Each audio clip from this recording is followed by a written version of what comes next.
Good morning. ഇന്നും രാവിലെ ഒരു യാത്രയാണ് കേട്ടോ.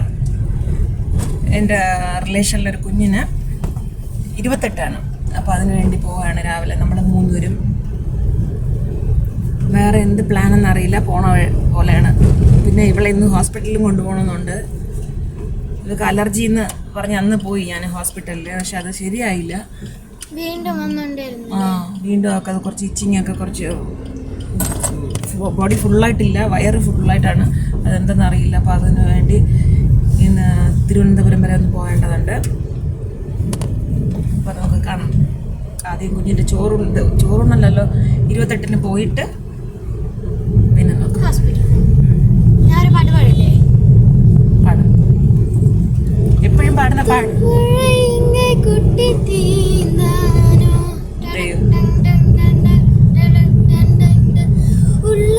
வெட்டியொலி காற்றோடு என் நெஞ்சை தாளாட்ட மேனி ஒரு பூவாக மெல்லிசையின் பாவாக மேனி ஒரு பூவாக மெல்லிசையின் பாவாக கோதை மலர் பூம்பாதம் பாவென்னுதே கோதை மலர் பூம்பாதம் பாவென்னுதே மெட்டியொலி காற்றோ என் நெஞ்சை தாளாட்ட.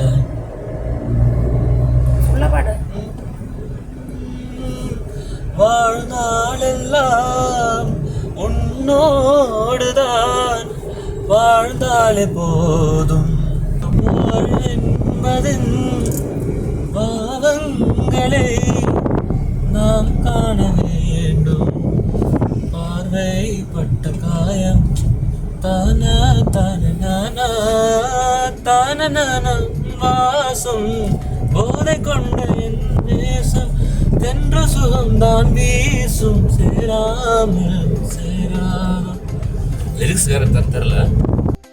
അങ്ങനെ നമ്മളെ ഇവിടെ അഭിരാമി ചേച്ചിയുടെ വീട്ടിൽ എത്തിയിട്ടുണ്ട്. സോ ഇപ്പം അങ്ങനെ നമ്മളവിടെ ചേച്ചിയുടെ വീട്ടിലെത്തി. എൻ്റെ കസിൻ സിസ്റ്ററിൻ്റെ മോളുടെ കുഞ്ഞിനാണ് ഇന്ന് നൂലുകെട്ട്. അപ്പോൾ എല്ലാവരെയും ഇന്ന് കാണാൻ സാധിച്ചു. ഇങ്ങനെയൊക്കെ ഒരു ഫംഗ്ഷനൊക്കെ വയ്ക്കുമ്പോഴല്ലേ ആൾക്കാരെയൊക്കെ കാണാൻ പറ്റുള്ളൂ.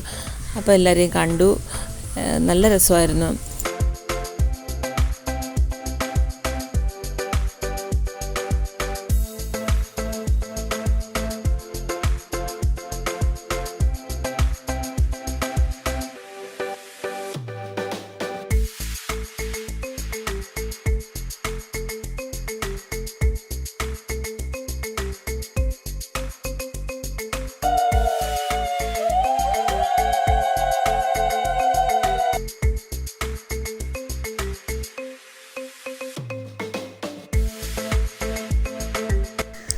ഈ പ്രോഗ്രാം കഴിഞ്ഞിട്ട് വിഷ്ണുവിനെയും കൊണ്ട് ഹോസ്പിറ്റലിൽ പോകണമെന്ന് വിചാരിച്ചതാണ്. പക്ഷേ ഇവിടെ വന്നപ്പോഴാണ് അറിഞ്ഞത്. ഡോക്ടറിനെ ഫോൺ ചെയ്തപ്പോൾ അന്ന് സൺഡേ ആണ്, ഡോക്ടർ ഇല്ല ഹോസ്പിറ്റലിൽ. അപ്പോൾ നാളെ തന്നെയാണ് ടോക്കൺ എടുത്ത് വെച്ചിട്ടുണ്ട്. അപ്പോൾ നാളെ തന്നെ പോകണം. അത് കാരണം റിലാക്സ് ആയിട്ട് അവിടെ നിന്ന് ഞങ്ങൾ കുറച്ച് നേരം കൂടെയൊക്കെ അവിടെ സ്പെൻഡ് ചെയ്തു.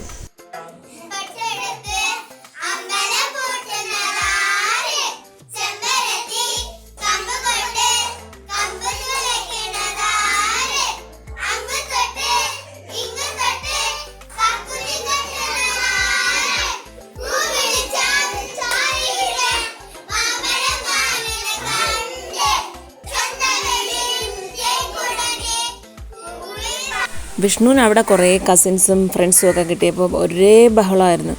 അവർ നല്ല ഖുഷിയായിരുന്നു. പിന്നെ തുടർന്ന് എല്ലാവർക്കും ആഹാരം വിളമ്പി. എല്ലാവർക്കും ആഹാരം വെച്ചപ്പോൾ ഞാനും എൻ്റെ ഒരു കസിൻ സിസ്റ്റർ മാത്രം ബാക്കിയായിരുന്നു. 2 പേരും മാത്രമാണ് ലാസ്റ്റിൽ കഴിച്ചത്. സോ ഞങ്ങൾക്ക് അവിടെ നിന്ന് എല്ലാവരും വിളമ്പി തന്നു. അടപ്രഥമനും ബോളിയും സേമിയും ഇതൊക്കെ വെച്ചിട്ട് സദ്യ വന്ന് സൂപ്പറായിരുന്നു കേട്ടോ, ഉഗ്രനായിരുന്നു. നമ്മളങ്ങനെ സമാധാനമായിട്ട് എല്ലാം ടേസ്റ്റ് നോക്കി എല്ലാം കഴിച്ചിട്ട് പിന്നെയാണ് ഒരു പ്ലാൻ ഇട്ടത്. ഇനിയിപ്പോൾ ഉടനെ പോകുന്നില്ലല്ലോ. ഇപ്പോൾ തൊട്ടടുത്ത് തന്നെയാണ് നമ്മുടെ തൃപ്പരപ്പ് അരുവി. അപ്പോൾ അരുവി ഒന്ന് കാണാൻ പോകാമോ എന്ന് പ്ലാനിട്ട്. എല്ലാവരും അല്ല, ഞാനും മക്കളും എൻ്റെ ചേച്ചിയുടെ മോനും മാത്രം തന്നെയാണ്. ഇവരൊക്കെ ഇന്ന് തന്നെ പുറപ്പെടുന്ന തിരുവനന്തപുരത്തും കുറച്ച് ദൂരെയൊക്കെ ഉള്ള ആൾക്കാരാണ്. അവരാരും വന്നില്ല. ഞങ്ങൾ 4 പേരും മാത്രം ഒന്ന് അരുവി കാണാൻ പോവാം എന്നുള്ള പ്ലാനിൽ ഇവിടെ ആഹാരമൊക്കെ കഴിച്ച് ഉടനെ നമ്മൾ അവിടെ നിന്ന് അങ്ങോട്ട് ഇറങ്ങി.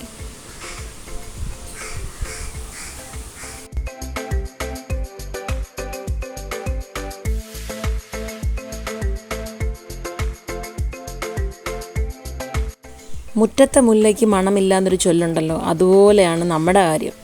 ഇപ്പം നമ്മുടെ ഈ നല്ല ഒരു അരുവിയാണ് കേട്ടോ, വീടിന് തൊട്ടടുത്തുണ്ട്. ഒരു 200 മീറ്റർ ദൂരം പോയാൽ മതിയാവും നമ്മുടെ അരുവി കാണാൻ. പക്ഷേ ഞങ്ങൾ കാണുന്നതോ ആണ്ടയ്ക്കൊരിക്കുക ആവണിക്കൊരിക്കുക എന്നുള്ള ഘട്ടത്തിലാണ്. ഞാൻ കുളിച്ചിട്ടൊന്നുമില്ല ഇവിടെ ഒന്നും. ഞാൻ എൻ്റെ ചെറുപ്പകാലത്ത് 12th എന്തോ പഠിച്ച സമയത്ത് ഇവിടെ പോയി കുളിച്ചിട്ടുണ്ട് ഒരിക്കൽ. അല്ലാതെ ഞാൻ ഈ അരുവിയിൽ കുളിച്ചിട്ടേ ഇല്ല. പക്ഷേ ഇവിടെ വരുന്ന ടൂറിസ്റ്റിനൊന്നും ഒരു കുറവുമില്ല. സാറ്റർഡേ സൺഡേ എന്നായാൽ ടൂറിസ്റ്റിൻ്റെ ബഹളമാണ്.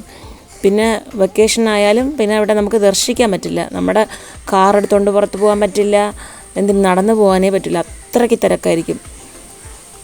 എവിടുന്നൊക്കെയുള്ള ആൾക്കാർ വരുന്നുണ്ട്. തൃപ്പരപ്പ് കേട്ടാൽ എല്ലാവർക്കും അറിയാം, അത്രയ്ക്ക് പ്രകൃതി രമണീയമായൊരു സ്ഥലമാണ്. ആ അരുവിയോട് അടുത്ത് തന്നെ നമ്മുടെ മഹാദേവൻ്റെ ഒരു ക്ഷേത്രവും എല്ലാം. എത്രയായാലും നമ്മളത് പറഞ്ഞാൽ പറ്റില്ല, നമ്മൾ ഭാഗ്യവാന്മാരാണ്. നമ്മളിവിടെ കാണുന്നില്ലെന്നേ ഉള്ളൂ, പക്ഷേ അതെനിക്ക് പറഞ്ഞു തരാൻ അറിയില്ല. നിങ്ങൾ വന്ന് കണ്ടാലേ അറിയൂ. അത്ര ഒരു ഭംഗിയുള്ള സ്ഥലമാണ്. ഇങ്ങനെ ഇത്ര മനോഹരമായ ഒരു സ്ഥലത്ത് ജനിച്ച് വളർന്ന് ഇവിടെ താമസിക്കാനുള്ള ഒരു അനുഗ്രഹം ദൈവം തരിക എന്ന് പറഞ്ഞാൽ പിന്നെ അതിൽ പരം എന്തോന്ന് ഭാഗ്യമല്ലേ. കാരണം ഞാൻ ലാസ്റ്റ് ഒരു 20 years ചെന്നൈയിലിരിക്കുമ്പോൾ ഇതൊക്കെ ഞാൻ ഒന്ന് മിസ് ചെയ്യാമായിരുന്നു. അതായത് നമ്മൾ എന്നും കണ്ടില്ലെങ്കിലും നമുക്ക് ആ ഒരു ശുദ്ധവായു, നല്ല വെള്ളം അല്ലേ, ഇതൊക്കെ എത്രയായാലും അവിടുത്തെ ലൈഫ് സ്റ്റൈല് കൊള്ളില്ല എന്നല്ല, അവിടുത്തെ ലൈഫ് സ്റ്റൈൽ അതൊന്ന് വേറെയാണ്, അത് നന്നായിരിക്കും. പക്ഷേ ഇതൊക്കെ ഒന്ന് മിസ്സായി പോകും. ഇതിൻ്റെ ഭംഗി അത് ഇതാ കാണുമ്പോഴേ അറിയില്ല നിങ്ങൾക്ക്. നമ്മുടെ വീടിൻ്റെ അടുത്തിരുന്ന് കഴിഞ്ഞാൽ ഈ നല്ല കുറച്ചുകൂടെയൊക്കെ വെള്ളം വരുന്ന സമയത്ത് അതിൻ്റെ സൗണ്ട് വരെ കേൾക്കാം, വെള്ളത്തിൻ്റെ ആ ഇരപ്പ്. മഴ സീസണിലൊക്കെ ഡാമൊക്കെ തുറന്നു വിടുമ്പോൾ ഇതാ കാണുന്ന മണ്ഡപമില്ലേ, അതൊക്കെ മുങ്ങി വരും, വെള്ളം അങ്ങ് കംപ്ലീറ്റ് നിറയും.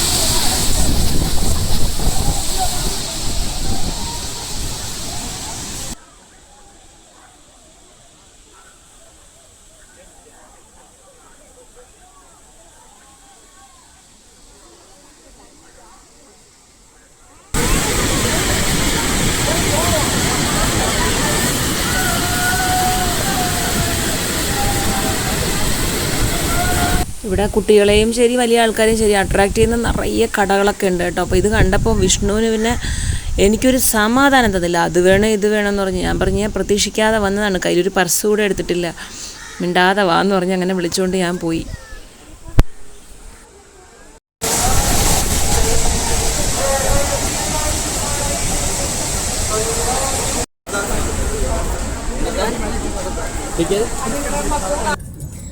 അരുവി കണ്ടു, ഭയങ്കര ടയേർഡായേട്ടാ.